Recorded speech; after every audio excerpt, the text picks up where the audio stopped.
Hey guys, this is me, Kevin Murphy, on my channel called Narcissistic Abuse Learning Who I Am Again. Sorry it's been a long hiatus once again.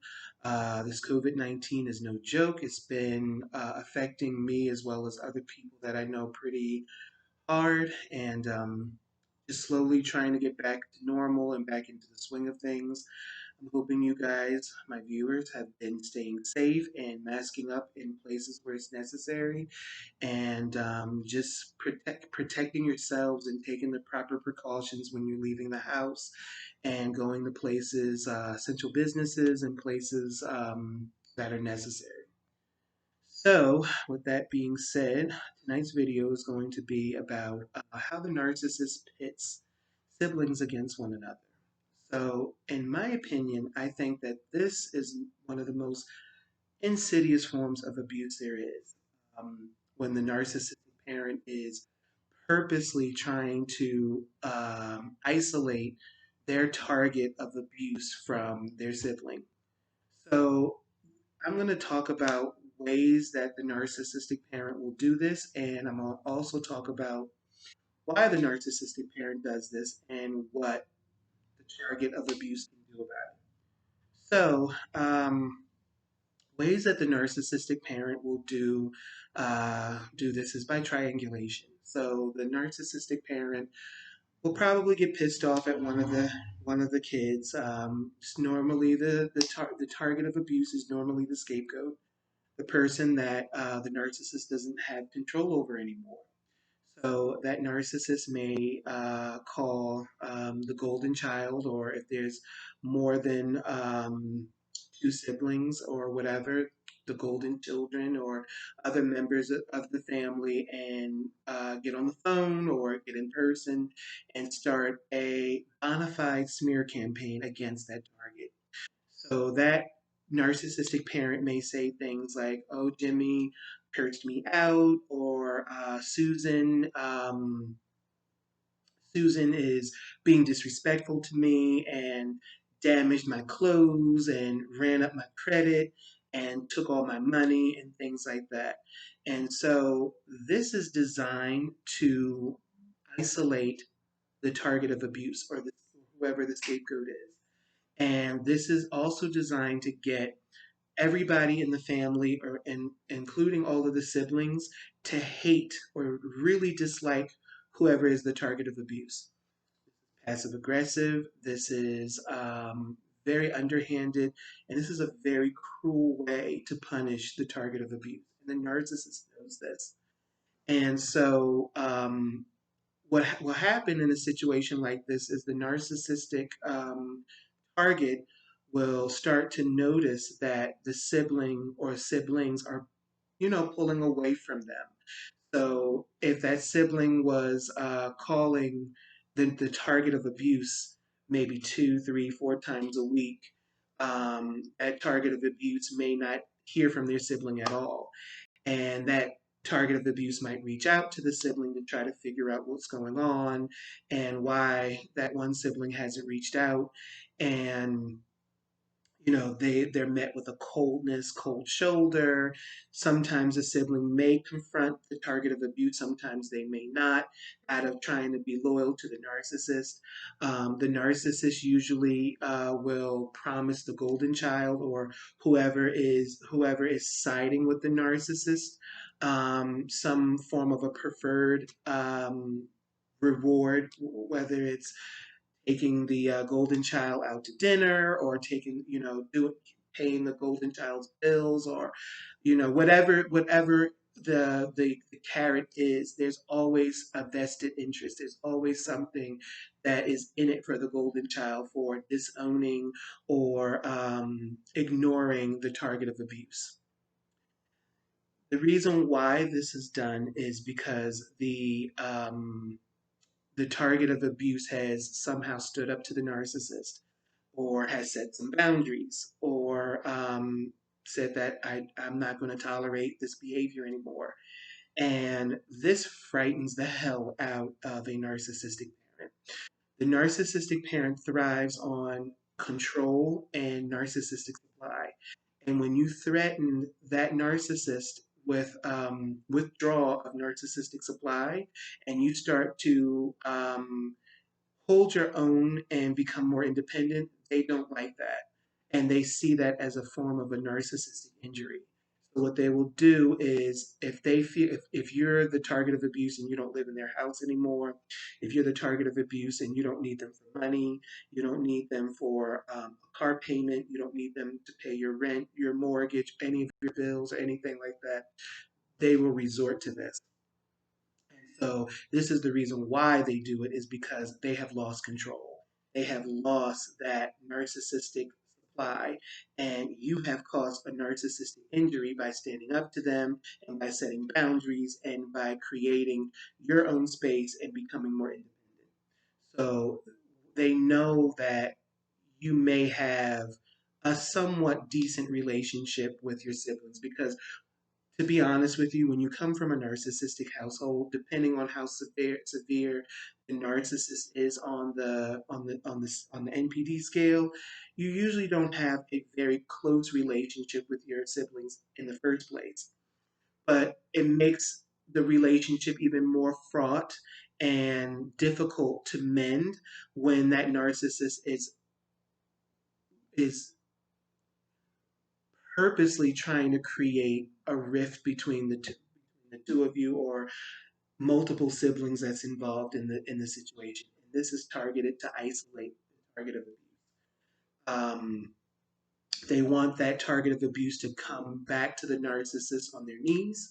They want that target of abuse to actually apologize and to grovel and to be sorry for standing up for themselves and setting boundaries and things like that.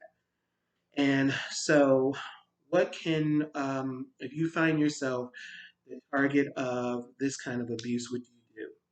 So, what I would try to do, because I myself have found myself in a situation like that. I have a younger brother who I grew up. We were really close growing up. We had the same parents, same situation, same narcissistic father, same codependent mother.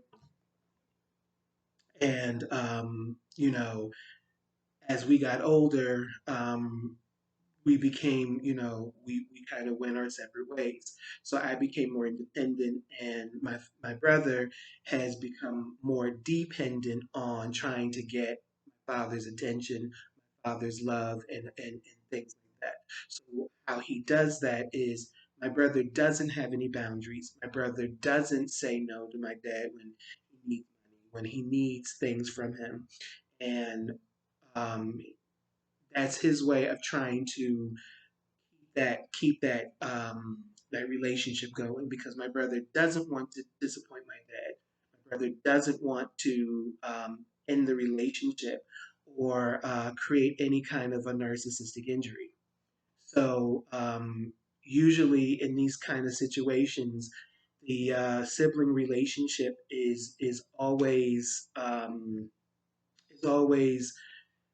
up for grabs. It's like it's no longer important because that sibling will always choose the narcissist, especially if that sibling wants that narcissist's approval and love and attention and affection. So one of the things that I would advise you guys, if you find yourself the target of abuse, where that narcissist sees that you're independent, you're standing up for yourself, and you have set boundaries, one of the things I would do is I would do my best not to take it personally. This has nothing to do with you. This is all birthed out of the narcissist's insecurity. I know it hurts like hell. I know that it's something that is very painful. Um, it is a loss. You may have lost your sibling indefinitely. But I am a huge proponent in God rewards double for your trouble. So if he sees that you are being abused, he sees that you're being mistreated, that you are being spoken of in with the intent of being isolated against, God will see that and will give you double for your trouble. And I speak from experience. I feel that even though I have lost a really good connection with my younger brother, God has rewarded me with awesome friends, with awesome community, with different people that I call brothers and sisters. And even though it is painful that you have lost that connection with your sibling, it's very important for the survivor to recognize that this is not your fault. I blamed myself for so many years and was saying, well, maybe I'm not a good brother.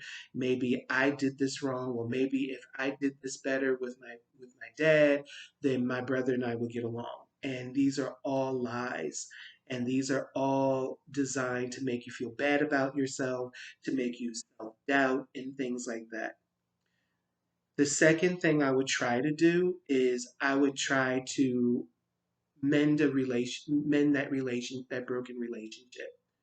Um, find things that you guys used to do. Like if like for me, my brother and I used to love bowling, and we used to like going out to dinner and things like that. So if you feel that the relationship is actually mendable, try to find things that you guys like to do. Try to find things that um, make you guys bond. If the relationship is not so far, that is if the relationship is not so far gone. If the narcissist has not completely destroyed your bond, find a way to kind of recreate that relationship through shared activities and things that you guys liked to do together. Um, the third thing I would probably do is I would probably count it as a loss, more like the first advice, with not taking it personally.